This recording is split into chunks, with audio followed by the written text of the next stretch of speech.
Alright. Tor, it's your turn. I need nothing.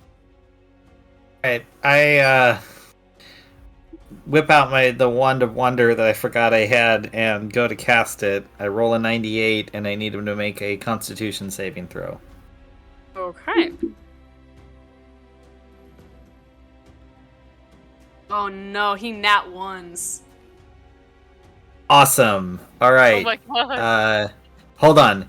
If the saving throw fails by 5 or more, the target is instantly petrified. So let me bring that up. Just make sure I get this right. You just made a statue of petrified. The creature is transformed along with any non-magical object it is wearing or carrying into a solid inanimate substance, usually stone. Its weight increases by a factor of 10 and it ceases aging. The creature is fully incapacitated, it cannot move or speak, and is unaware of its surroundings. All attack rolls against the creature have advantage. The creature automatically fails all future strength and dexterity saving throws. The creature has resistance to all damage, and the creature is immune to poison and disease, although poison or disease already in its system is suspended. So, okay, so there you go. Wow. You How long made a does that war last statue. For? Is that just Okay, let me go effective back. permanently? It should be I mean, like I also looked it up. indefinite. It didn't say. It says the petrification lasts until the target is freed by the Greater Restoration spell or similar magic. So, yeah. You You completely killed turn war. him to stone. However, because it doesn't affect it doesn't affect magical items, his whip is still clenched in his hand, blazing. But he is effectively turned completely to stone and forever That's like trapped. Make a little fence around this area, like do not enter. You're not I mean, we could still kill him. Oh, it's even better because he was like kneeling down and everything. Like, I'm sure it looks Oh, so that's cinematic. hilarious. No, that's Willowed him. he's effectively You will- petrified. Yeah, let's put a little plaque up, like this is just a statue, a memorial to the defeat of war. Basically make people think that it's just something we did as an art piece. Oh my god. That was perfect. Okay. That's hilarious. Yeah. And yeah, as he lets out one final roar as his body turns to stone. And, yeah, he completely solidifies. And the battlefield grows quiet as the presence of war is completely eradicated from this plane. And with that, we fade to black and we leave here. We come back here next time.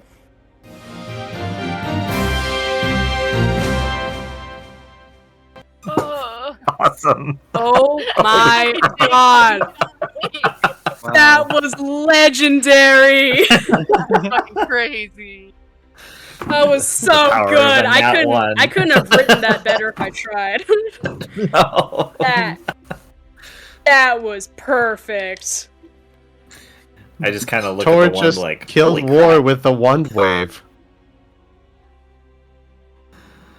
Oh my god. That was absurd. I'm glad. I don't think that battle was like too easy though. So that was good. No, that was great. I think I've been letting Oh. you guys off a little easy lately. I need to like up my game. You did great. No, Unfortunately, it was Cassius who took the brunt of that today, but I was That's worried a we were gonna beef. get like murked, basically. Yeah, I was like, no, Yep. he seems way OP. But, yeah. Be fair, we've had a pretty good run recently of killing gods and stuff. So yeah, That's Okay. fun. you guys can start labeling yourselves as the god killers or the horseman killers, I suppose. Apparently. You Alright, officially nice, killed me nice. too. I feel like that seems only fair that you should start like, you should start selling yourselves. we We could officially, now that War's been petrified, we could break him up into itty bitty pieces and like portions, distribute it out One as little like the bit of war. pieces of evil. Just divvy it out. Yeah, I mean, technically, his whip has not turned to stone. not going to stop Usoa from Ooh. breaking it off and keeping it. So it needs fingers. It's true. That sounds Yeah. so awesome. But would it- though. Would it count as like flesh though? No, it's all stone. It's completely stone. Like, So technically, it wouldn't work for that. Tor literally just Medusa'd War. Basically, he That did a was Perseus. so perfect. If Oh we, my if we gosh, got a that pick and was- a hammer, we can get the whip. Up, like, right next to you with a giant ladle that he uses as either a shotgun or a bludgeon, depending upon how he's holding it. So yeah, And yeah, you guys can figure that out next time. You guys. Okay.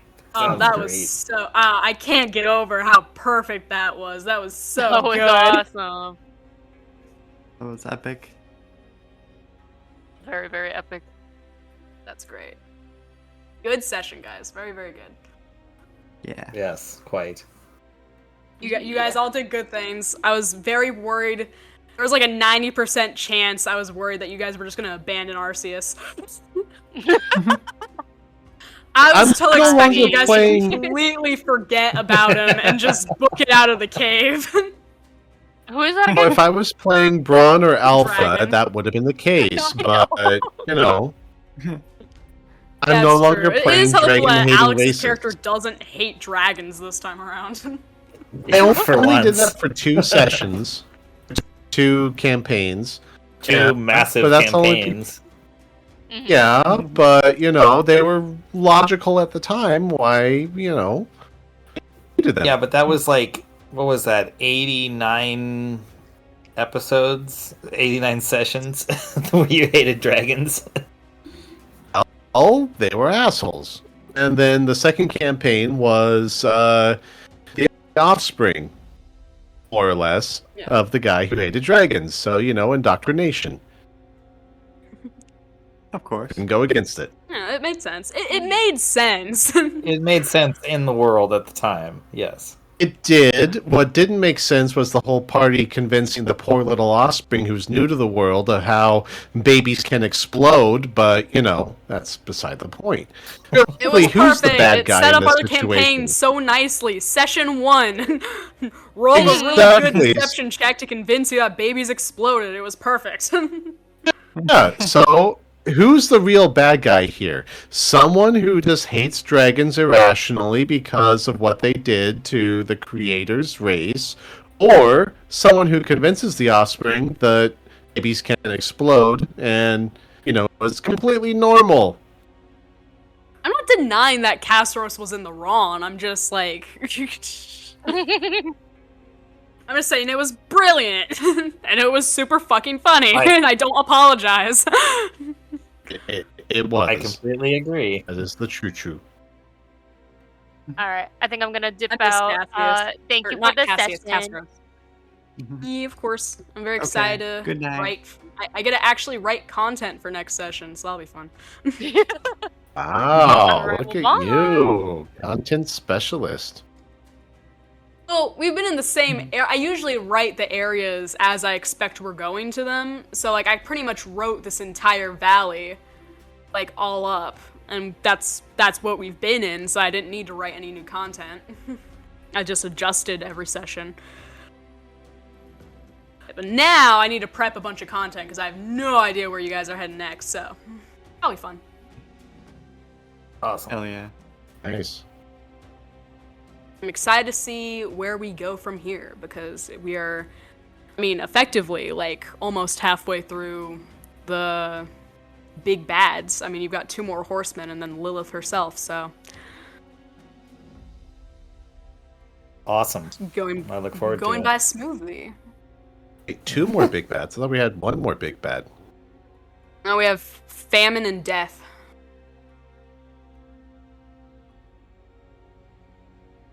Yeah. And then Lilith. I just lost track. It's alright, it happens. Didn't famine get replaced Don't by remember. pollution a while ago? Yeah, I replaced conquest with pestilence. Was what I did, and then That's right. famine stuck around. And No, I was conquest thinking- seems too similar to war to me, so I didn't use it. Yeah. In was it Good pestilence Omens? aesthetically more.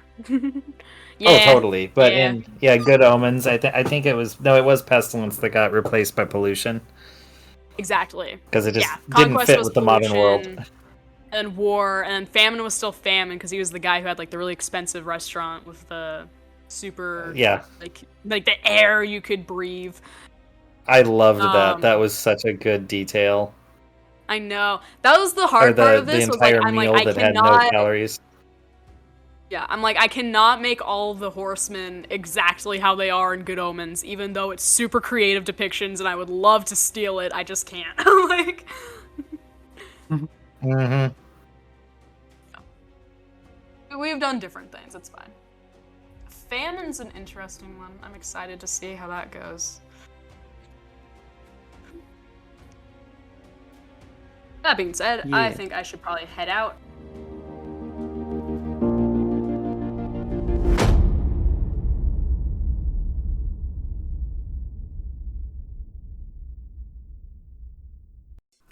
This has been an Azentuary LLC production. Find us online at azentuary.com for our character bios, merchandise, Patreon, and more.